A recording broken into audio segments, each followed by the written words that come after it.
Stephen Radu is a fighter, a survivor, and the true definition of a hero.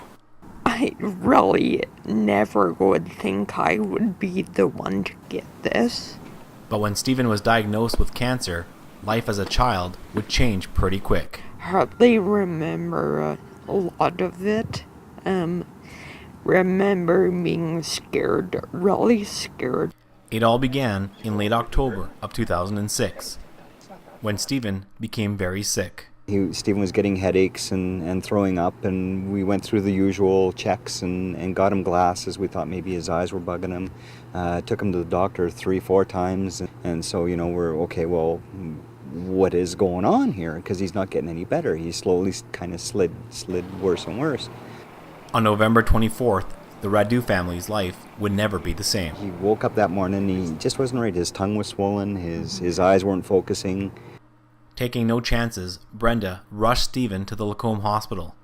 That same day, he was scheduled to have a CAT scan for his recent headaches. And Stephen went in, and just as a parent, you have the feeling, right, that this is taking way too long. Half an hour later, Brenda's intuition became a harsh reality. Sure enough, the doctor comes out and he calls us in and he says, he has a tumor. You have to go to Edmonton now, like right now. And we're like, what do you mean? Like, no, right now. We've called Edmonton. They're waiting for you. For the next 200 days, Stephen would spend in and out of hospitals in Edmonton and in Calgary, undergoing brain surgery, a rigorous amount of chemo and stem cell therapy, radiation treatments, and even more surgery. I remember the neurosurgeon saying to us, you seem really calm, considering that your son has a tumor the size of an orange in his head. And knowing Stephen and the type of young man that he is, we knew that he would overcome it, right?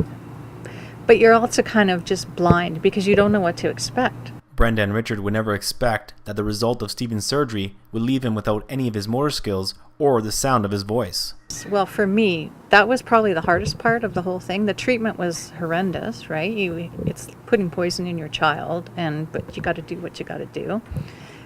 But not being able to hear him talk back to you and express his fears and concerns was the hardest part. You take whatever control, or whatever perception of control you have in your life, and you basically give it to everybody else. It's totally out of your hands. But thanks to groups like the Kids Cancer Care Foundation of Alberta, the Radu family had someone there to help them get through. They would come in and they'd talk to you, and the support was phenomenal. Like, they couldn't do enough for you. What do you need? We didn't have to go looking for support. People were coming to us and say, hey, we're here to help you through this. Let us know what we can do. The whole time, I wasn't there to know that they were being looked after and so well.